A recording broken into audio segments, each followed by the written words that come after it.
안녕하세요 여러분, 이쌤과 함께하는 뻔뻔한 역사 시간입니다.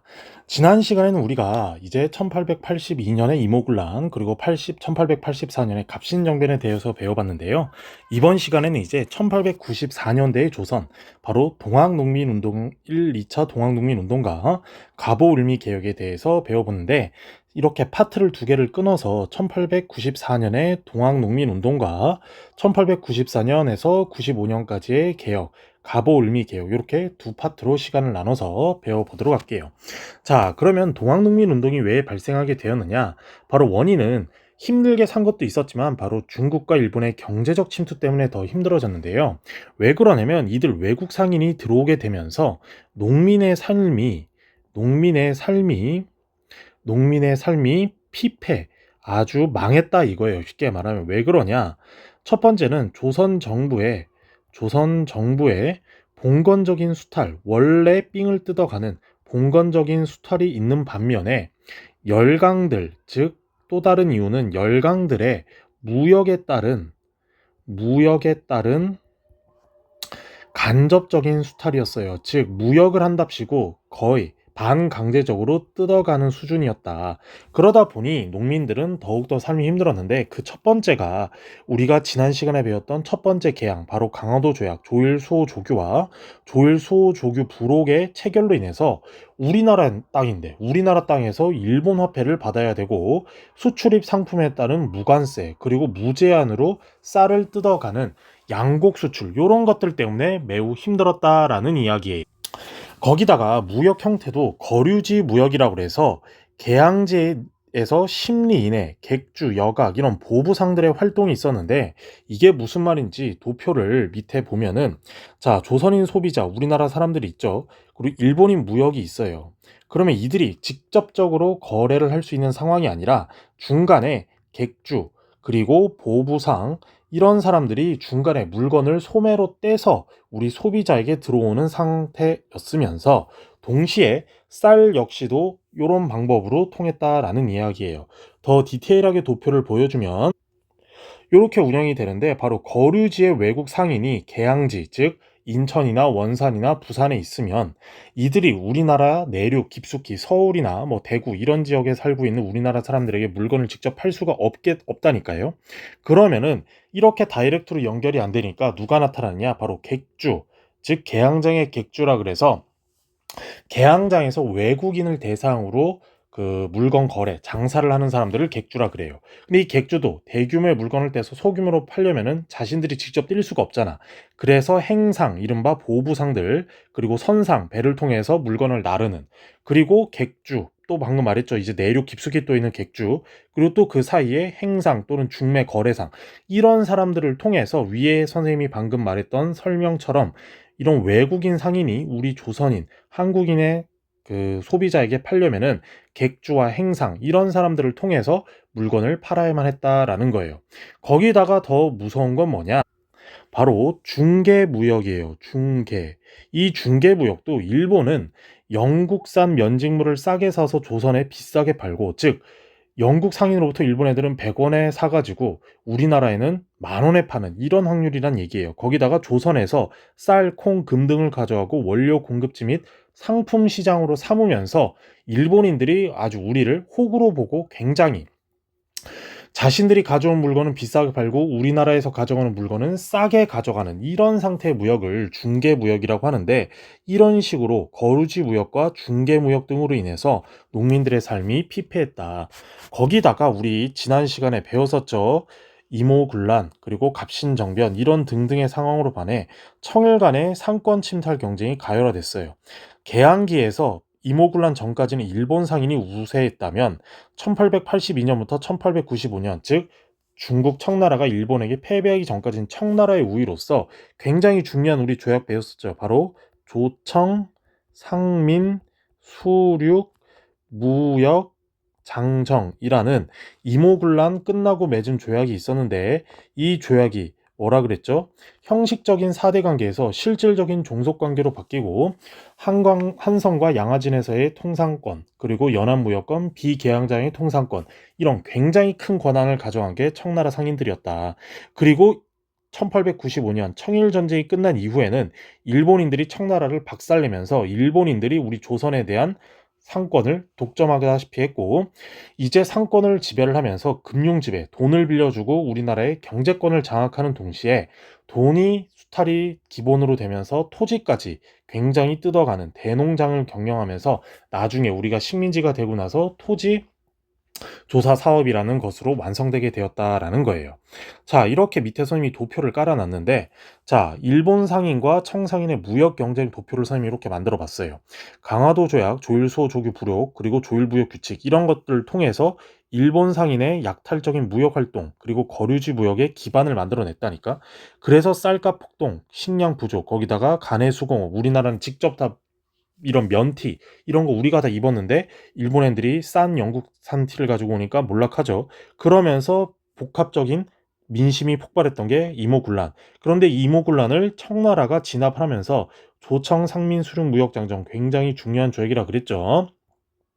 그리고 나서 일본도 조일 수호 조규 속약 그리고 조일 통상 장정을 개정해요. 왜? 우리가 82년에 미국과 조미수호 통상 조약을 맺으면서 관세를 부과하기 시작했잖아. 우리도 이미 당했지만 계속 당할 수 없다라고 하면서 일본한테도 관세를 부과했고, 즉 미국한테서 거중 조정을 대가로 인정해줬던 최애국을 일본도 해달라고 하면서 결국 허용을 해줘요. 이러면서 중국과 일본 사이에 대결이 커지면서 청일 전쟁이 벌어졌고, 이 청일 전쟁을 일본이 승리하게 되면서 완벽히 우리 조선에 대한 상업 경제권을 일본이 지배를 하면서 요런 금융 지배와 화폐 정리 사업들을 제정하기 시작했다. 자, 그리고 저번에도 말했던 굉장히 중요한 조청 상민 수륙 무역 장정 이 조약 내용이 있죠. 자, 여기 보면 청해 상무위원을 서울에 파견하고 조선 대관을 텐진에 파견한다. 그런데 청해 북양 대신, 즉 특정한 업무를 관할하는 대신이 조선 국왕과 대등한 지위를 가진다. 이거 급이 안 맞죠? 청나라의 신하와 우리 국왕이 우리 고종이 대등한 지위래. 이게 안 맞는 반면에 조선의 양화진 한성이 영업소를 개설하고 화물을 내지로 운반하여 상점을 차리고 파는 것을 허가한다. 이런 식으로 모든 내륙무역의 특권을 인정한 것이 조청상민 수륙무역 장정이었다라는 거예요. 잘 기억해 둬야 됩니다. 자, 이런 식으로 우리나라가 빨대를 꽂히고 삥을 뜯기자 외세의 상권 침탈에 대응하기 위해서 사람들이 굉장히 노력을 해요. 그래서 시전 상인들의 시위, 데모, 스트라이크, 그리고 철시, 우리 너희랑 장사 안 해. 우리 너희랑 이런 식으로 할 거면 안 해. 라고 하면서 문을 닫거나, 그리고 상회사를 설립해서 대동상회나 장통상회 같은 국제적인, 지금으로 따지면 LG, 삼성 같은 대기업의 기반이 되는 회사를 만들었고, 또 한 가지는 황국중앙 총상회라고, 즉 시전 상인들이 육기 전에 시전 상인들이 조합 단체를 만든 게 한국중앙총상회예요. 그리고 아까 말했던 우리나라의 쌀이 해외로 나가는 걸 막기 위해서 실시했던 방공령. 이런 식으로 이권 수호 노력을 동시에 같이 했다. 그러면서 농민의 삶의 피폐를 막으려고 노력했고, 그것도 결국 제대로 통하지 않자 터진 게 바로 이제 오늘 우리가 배울 바로 동학농민운동이다라고 알아두시면 되겠습니다. 자, 동학의 확산 배경과 발전 과정을 보면 확산 배경은 방금 말했던 대로 지배층의 수탈과 외국 상인의 활동으로 농민의 생활이 어려워졌어요. 거기다가 더 힘들게 하는 건 바로 방공령이야.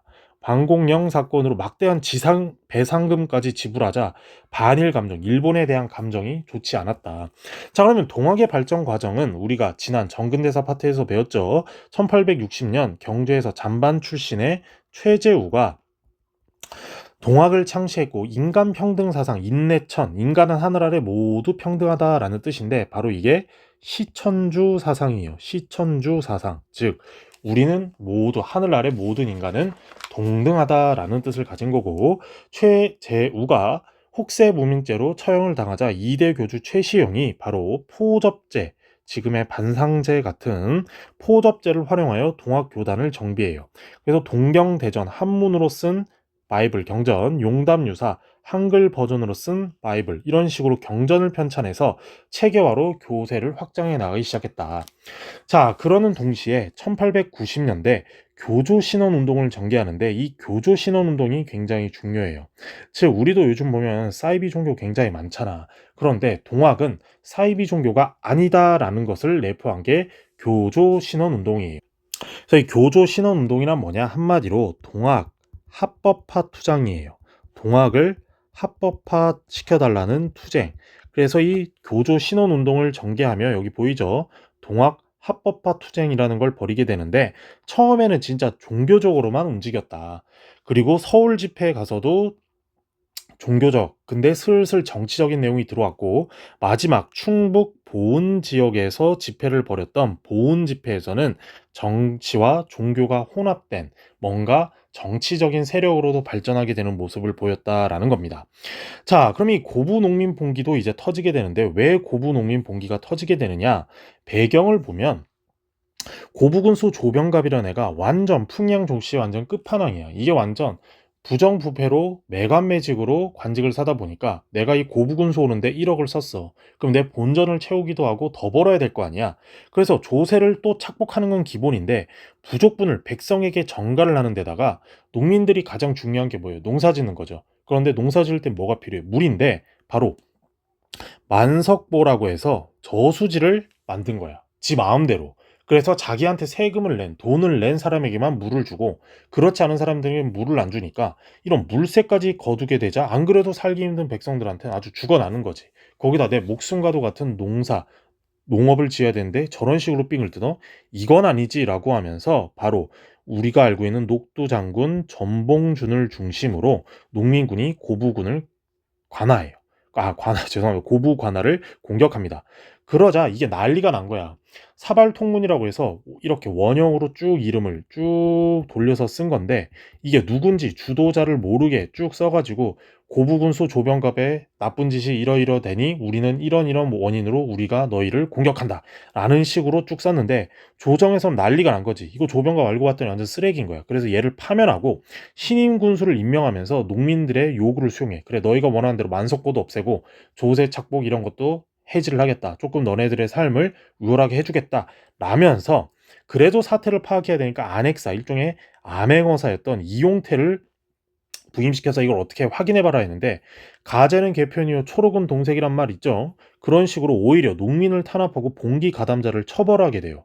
이러면서 아까 말했던 전봉준을 포함한 동학운동자의 초기 지도자들이 아주 급하게 피신을 하게 되는데 그러면서 발생한 게 이제 중요한 제1차 농민운동으로 발생하게 된다라는 겁니다.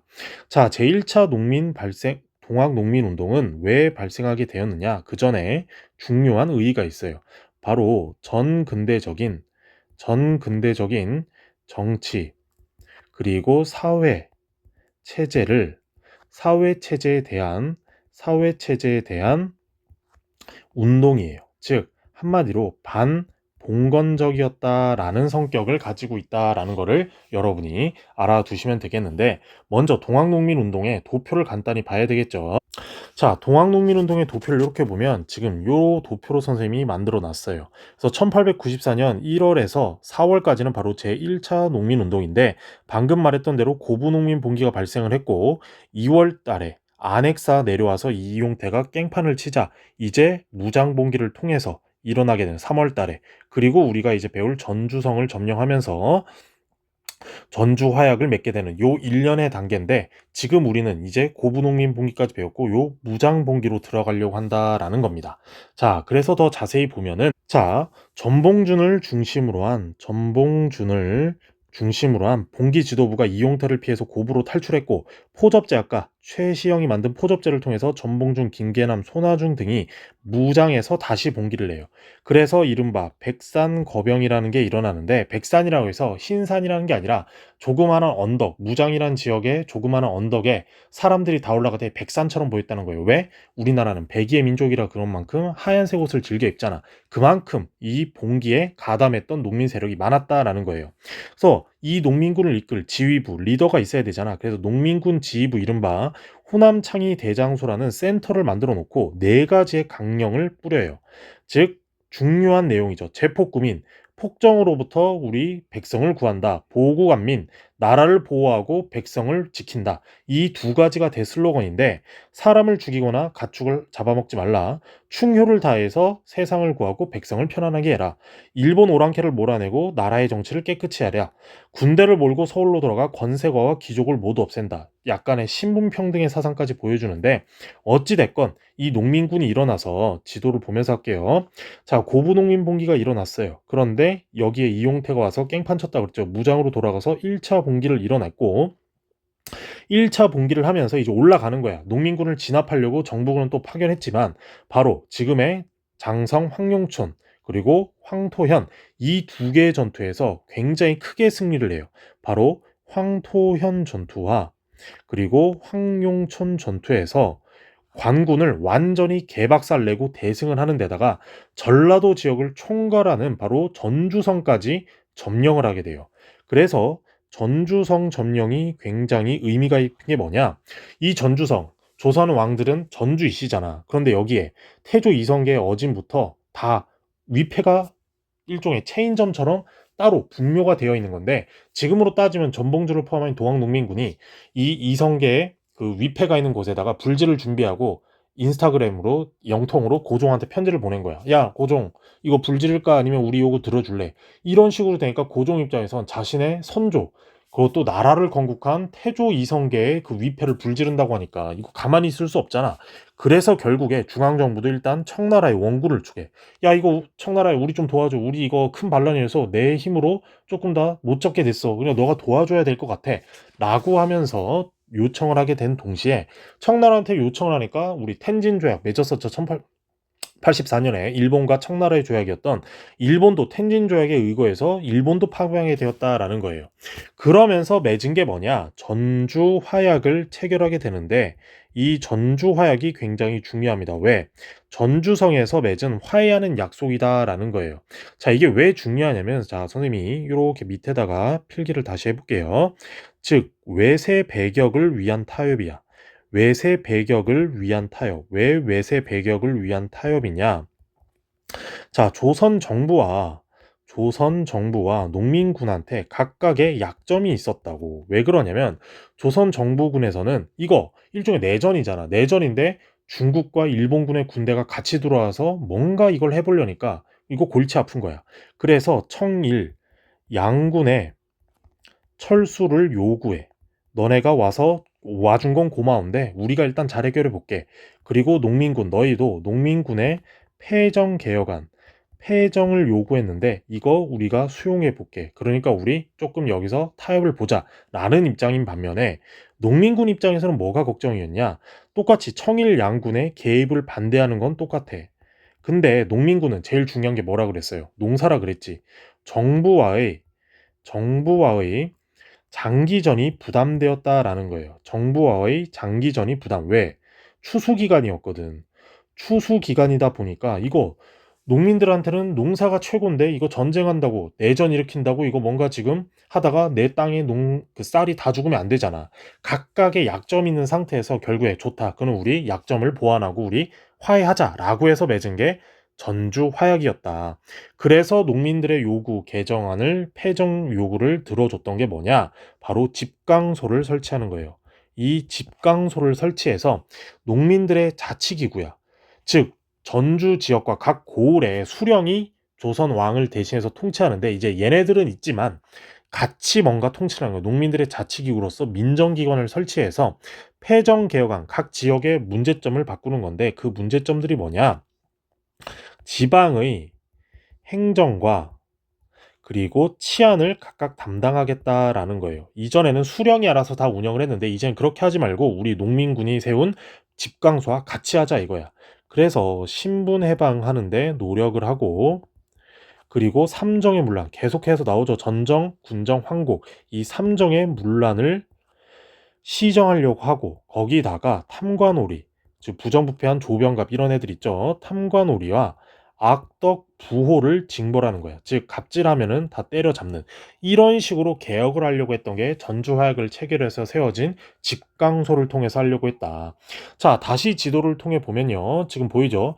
청나라한테 원군을 요청해서 청나라도 상륙을 했어. 그 뒤에 일본도 이걸 재빠르게 캐치해서 일본군도 상륙을 했어. 그래서 여기 내려오려고 하는 상황에 이제 동학농민국과 조선 정부군이 야 이거 안 되겠다. 이거 일단 우리끼리 내전을 정리하고 우리 이야기를 하자라고 해서 전주 화약이 체결되게 되었다라는 이야기예요. 자, 그러면서 밑에 그러면 이제 우리가 패전개혁안을 봐야 되는데 자, 이게 주로 시험에 많이 나와요. 총 12가지인데 더 많다는 이야기도 있지만 자, 하나씩 정리해 보면 1조부터 4조까지는 무슨 내용이냐? 봉건적 수탈을 반대하는 내용이에요. 봉건적 수탈을 반대하는 내용. 그리고 5조에서 6조는 무슨 내용이냐? 봉건적인 신분제 폐지야. 봉건적 신분제를 폐지하자는 내용이고, 자, 그리고 7조는 뭐냐? 봉건적 악습 철폐. 봉건적인 악습을 안 된다. 그리고 8조, 이거는 무명 잡세. 그러니까 이름 없는 기타 잡세도 폐지해라. 그리고 10번, 이거는 반외세의 성격을 보여주고요.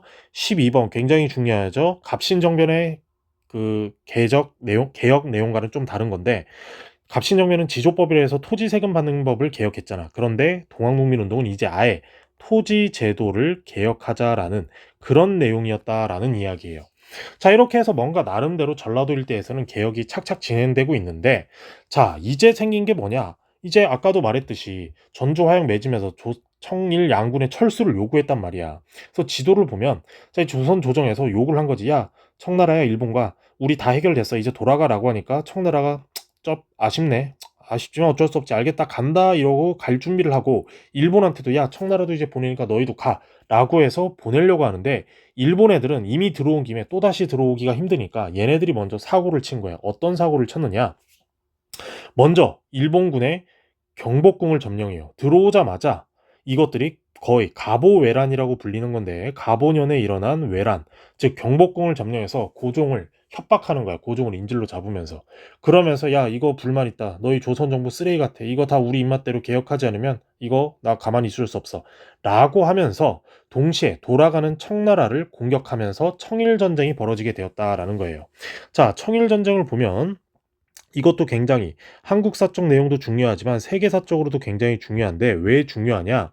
일본이 일본이 동아시아 질서에서 동아시아 세계의 주도권을 장악하게 되는 아주 중요한 사건이기 때문에 그래요. 아까 말했던 대로 배경은 조선 정부의 청일 양군 철수 요구에 일본군이 경복궁을 기습 점령해버려. 그러면서 우리나라 고종을 협박하고 인질로 삼아서 내정 간섭 강화를 하는 도중에 자, 일본군이 청나라의 군대를 요 아산만 앞에서 공격을 한다니까? 거기다가 성완, 평양, 황해 등, 즉 육지전에서도 일본군의 연전 연승이야. 즉 이 짱깨와 짱 쪽발이가 웃긴 게 전쟁할 거면 지네 나라 땅에서 해야지. 왜 우리나라 땅에서 하냐고. 그래서 우리나라에서 또 초토화가 돼서 결국에는 일본이 승리하게 되는데 일본이 승리하면서 맺은 조약이 바로 뭐냐? 시모노 세끼, 이른바 일본 한자, 중국 한자 표현으로 하면 하관 조약인데 이게 또 굉장히 중요한 조약이에요. 왜? 일본이 아까 청일전쟁 통해서 일본이 동아시아 세계의 주도권을 장악하게 되었다 그랬잖아.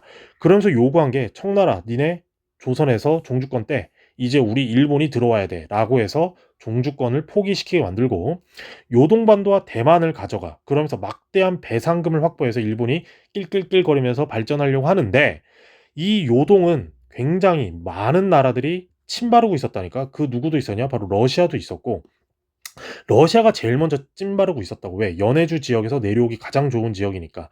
그래서 러시아 혼자 말하면 조금 가오가 떨어질 것 같으니까 이른바 러시아를 포함한 유럽의 3명이 붙어가지고 일본에게 간섭을 해요. 그게 바로 삼국 간섭인데 바로 러시아 그리고 프랑스 그리고 독일 얘네 셋이 껴가지고 삼국 간섭을 해서 일본의 요동반도 차지를 반대하고 오히려 협박을 하는 거야. 러프도 얘네들이 일본한테 압박을 주자 일본도 비실한 청나라 정도는 내가 상대할 수 있지만 저 유럽 강대국 3명이랑 싸우기엔 내가 좀 반대다. 그래서 결국 일본은 요동반도를 포기하고 배상금만 막대하게 확보를 해서 일본의 산업혁명을 성공하게 되는 아주 중요한 전쟁이 청일전쟁이었다. 자, 이제 우리나라는 어떻게 되느냐? 이 청일전쟁에서 일본이 내정 간섭을 하게 되는 이 사실을 알게 됐어. 그러자 우리 동학농민군이 참지 않죠. 그래서 2차 동학농민운동이 발생하게 되는데, 자, 1차 동학농민운동이 이른바 반봉건적이었다면 2차 동학농민운동은 바로 항일 구국 운동의 성격이에요. 항일 구국 운동의 성격. 아이고, 다시 써볼게요. 항일 구국 운동의 성격으로서 이른바 반외세적 그리고 항일 의병을 표방하고 있었다. 항일 의병 표방. 자, 그래서 청일 전쟁이 발생한 것도 알게 됐고 일본군의 경복궁 점령과 내정 간섭까지 알게 됐어. 그러자 우리 애국심에 불타는 동학농민 이럴 순 없다. 우리의 왕께서 인질로 잡혀 있을 순 없지. 우리가 들고 일어납시다라고 해서 이때 동학에서도 약간 세력이 나뉘게 되는데 어떻게 나뉘느냐? 전봉준의 남접, 전라도에 있었던 남접과 손병희의 북접, 충청도에 있었던 손병희의 북접으로 나뉘는데 이 전라도에 있었던 세력은 일종의 그 불평 세력이야. 즉 지금 우리가 집강소를 운영해도 뭔가 문제가 많다. 이거 아예 다 뜯어 고쳐야 된다. 이른바 급진 동학파라고 한다면 충청도에 있는 송병희의 북접 세력은 이른바 순수 신자로서 즉 온건 동학파라고 할 수가 있겠어요. 그래서 이들이 이건 있을 수 없지라고 해서 직접 쭉 치고 올라가는 거예요. 충청도에서 전라도에서. 그래서 충청남도 논산 지역에서 결국 집결을 하고 척왜 일본 놈을 때려 부순다라고 했지만 어디서 개박살 나느냐? 공주에 있는 우금치 그리고 청주, 광주 전투에 연달아 패배를 해요. 편이 어떻게 되냐면 조선 조정, 일본군 그리고 민보군이라 해서 양반들이 뭉쳐진 일종의 의병이야. 항일 향촌 양반 중심인데 즉 향촌 양반군이라 볼 수 있는데 동학농민군이 꼴값 떤다 이거야. 이런 식으로 불만이 있는 이들과 농민군이 한 세력으로 부는데 제일 큰 전투 바로 이 우금치가 어디냐면 자 여러분 생각해봐요. 언덕에서 방어하는 게 쉬울까? 언덕을 올라가서 공격하는 게 쉬울까? 당연히 언덕 위에서 방어하는 게 쉽겠죠. 여기가 바로 정부군과 일본군 같이 있었다면 이게 바로 농민군인 거야. 그래서 이 게임이 수적이나 수는 농민군이 훨씬 많았지만 장비가 이 정부군이 훨씬 압도적이었고 거기다가 전봉준, 김계남, 손화중 다 도망가 있는데 배신자가 있었어.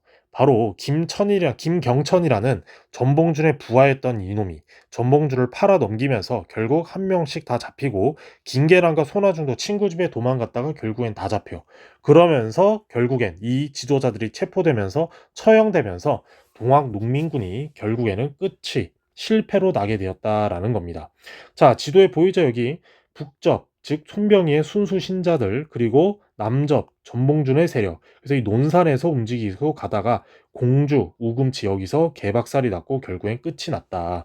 그래서 이 동학 농민군의 의의와 한계를 보면 의의와 한계 그리고 역량이 굉장히 중요한데 자, 어떻게 되냐면 먼저 의의는 소위 말했죠. 반봉건 투쟁이야. 농민층을 중심으로 신분차별을 비롯한 정근대적 질서를 변혁하려고 그랬고 반외세 투쟁이야. 일본을 비롯한 외세의 침략에 대한 무장 투쟁 시도. 그리고 농민군이 각성을 했다니까. 이제 우리도 뭔가 하나의 정치 세력으로서 일어날 수 있겠구나.